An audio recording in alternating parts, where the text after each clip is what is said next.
Buenas noches, buenos días, buenas tardes. Acá el profe Touré desde Lima, Perú, transmitiendo desde Surco en Lima, Perú, con su nuevo programa de la crítica radical al socialismo.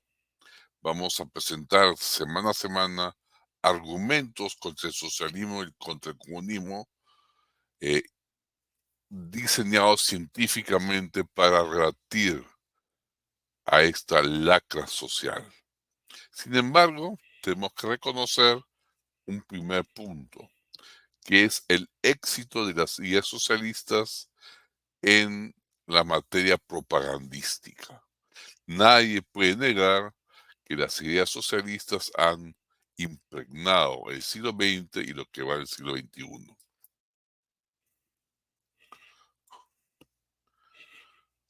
Eh, el socialismo reina hoy en día y ha reinado todo el siglo XX y esa parte del siglo XX sobre los espíritus. Las masas le son devotas y el socialismo imprime su estilo en todas las gentes y penetra en el pensamiento y en el corazón de las personas. Es una droga seductora. Aún se puede decir que no acaba la edificación del socialismo. El socialismo ha sido varias veces probado, comenzando con la Unión Soviética y varios intentos, el último en la Venezuela, y se puede decir que la edificación socialista, el edificio socialista, todavía no acaba. Sin embargo, la política de los pueblos, de todos los pueblos del mundo, consiste en realizar progresivamente el socialismo. No hay pueblo el cual no trate de alguna manera más o menos moderada o más radical implementar las ideas socialistas. Por eso es que la política socialista o la política de socialización no ha dejado de aumentar en su influencia en el poder. Los pueblos, todos, ponen en práctica programas socialistas. Radicalmente las ponen en prueba y en práctica o moderadamente. El bolchevismo ruso, en ese sentido, del siglo XX, ha realizado una obra a nuestra vista, a nuestro parecer, que es imperecedera y que ha de pasar a la historia mundial como algo insólitamente atrevido. Pero no solo el bolchevismo del siglo XX eh, ha tratado de imponer radicalmente de golpe el socialismo, el comunismo, sino que en otras partes también se ha tratado de implementar el comunismo y el socialismo. Claro que no se ha ido tan lejos. No se ha ido tan lejos en otras partes como en la Unión Soviética, porque el socialismo se ha visto entorpecido, ya sea por las contradicciones internas del socialismo o por su imposibilidad real y teórica de realizarlo. Sin embargo, a pesar de que no se ha ido tan lejos en otros países con el socialismo, o que se ha ido muy lejos también en la Unión Soviética y Corea del Norte y Cuba, en ninguna parte del mundo y del orbe se encuentra oposición de principio al socialismo. No hay una oposición principista al socialismo. No hay quien nos defienda el socialismo. Ningún partido se declara defensor de la propiedad privada y del capitalismo. La palabra capitalismo ha tomado un sentido peyorativo desde que salió la gran crítica a la economía clásica de Karl Marx, Das Kapital. Los partidos, por ejemplo en Alemania, que se llamaban o se autodenominan burgueses, o aquellos países que se llaman campesinos, en su título, creen combatir el socialismo radical. Sin embargo, al reconocer que sus intereses se oponen a otra fracción de la humanidad, reconocen parcialmente la idea esencial del socialismo de que no hay una forma global de favorecer todos los intereses de toda la sociedad, de que el capitalismo es una cosa que beneficia a todos, queda excluido por estos enfoques de partidos burgueses o campesinos o del Partido Comunista. Hay tendencias de opinión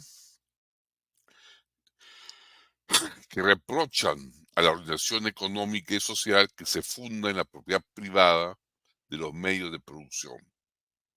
Dicen que esa forma de organización social que defiende la propiedad privada de los medios de producción no tiene en cuenta los intereses de la comunidad o que favorece solo a ciertas capas sociales.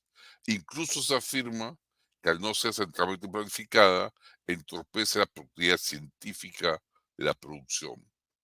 Y por lo tanto, todas estas opiniones generalizadas exigen que se presente el socialismo en forma de reformas sociales o reformas radicales, exige la intervención del Estado en todas las esferas de la economía. De tal manera que se objeta que, en primer lugar, por el momento, todavía es impracticable por la imperfección humana el socialismo. En segundo lugar, se objeta de que el socialismo sea practicable dada la situación económica existente y se considera que es inoportuno ponerlo todavía el comunismo en práctica. Todas estas objeciones y lo anteriormente expuesto equivale también a un reconocimiento de las ideas socialistas, equivale a rendirse ante el socialismo. Incluso el nacionalismo no niega al socialismo, solo reprocha su carácter internacional, su carácter no nacionalista. El nacionalismo quiere combinar el socialismo con las ideas imperialistas de la nación y la lucha contra los pueblos extranjeros. El nacionalismo quiere defender, como en la Alemania nazi, a los germanos frente a pueblos extranjeros. El indigenismo y el nacionalismo quieren defender a los indígenas frente a todos los demás pueblos que vivimos en este país. No es socialista internacional el nacionalismo, sino socialista nacional. Entonces es pues también un adepto del socialismo.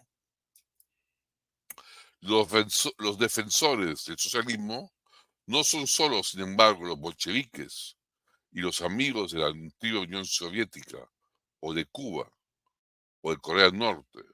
Tampoco no son solo los partidarios multiformes de Cuba, Corea del Norte o la ex Unión Soviética, sino varios variopintas del socialismo del siglo XXI.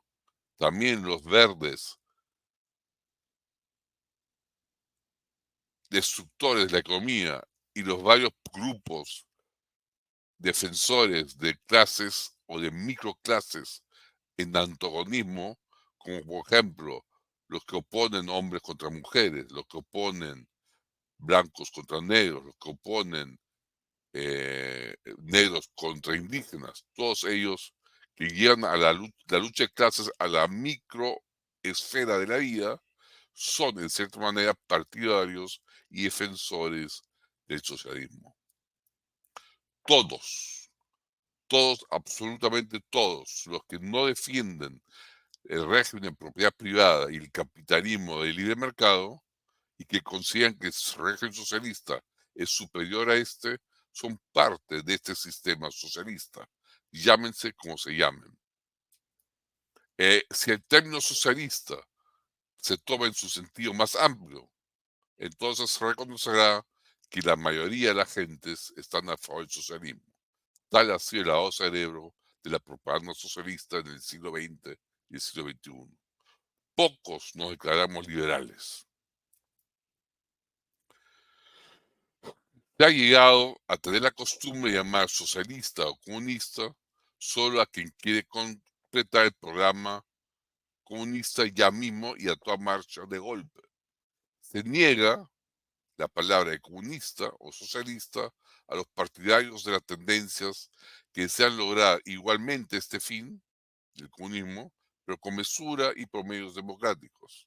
A estos se les niega el título de comunista. Se considera enemigos del socialismo y del comunismo a quienes, sin embargo, aplican con restricciones las recetas socialistas y comunistas. Es decir, se llama enemigos del socialismo a los mismos fascistas o nacionalistas que aplican lo mismo, pero con algunas restricciones. En Inglaterra, por otro lado, la patria del liberalismo clásico, se ignora ya hoy en día en qué consiste el liberalismo.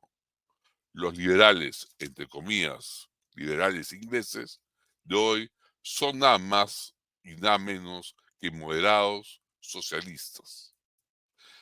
En la patria de mis abuelos jamás ha tenido una época realmente liberal.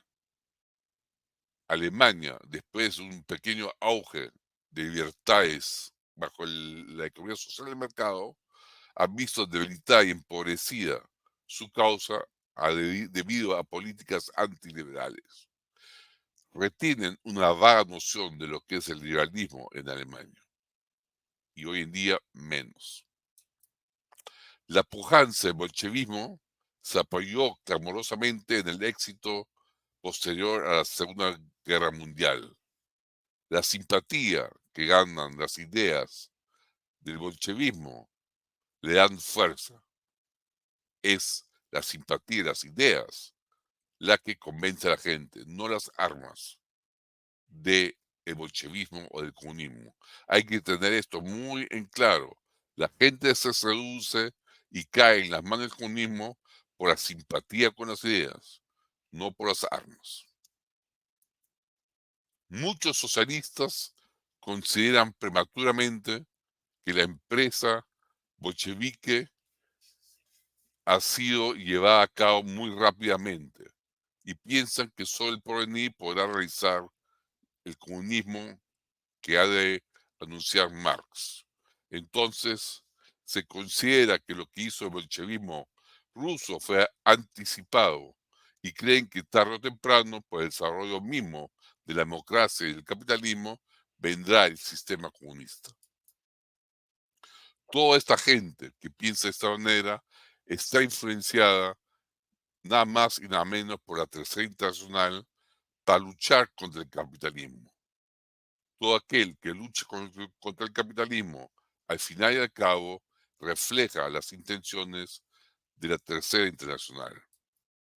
El bolchevismo, hay que dejarlo claro, hace latir los corazones, se anida en los débiles y en los tibios. Y finalmente, anuncia una era del porvenir donde algunos, la nomenclatura, chancan y pisan al pueblo. No se olviden de eso. Hasta la vista.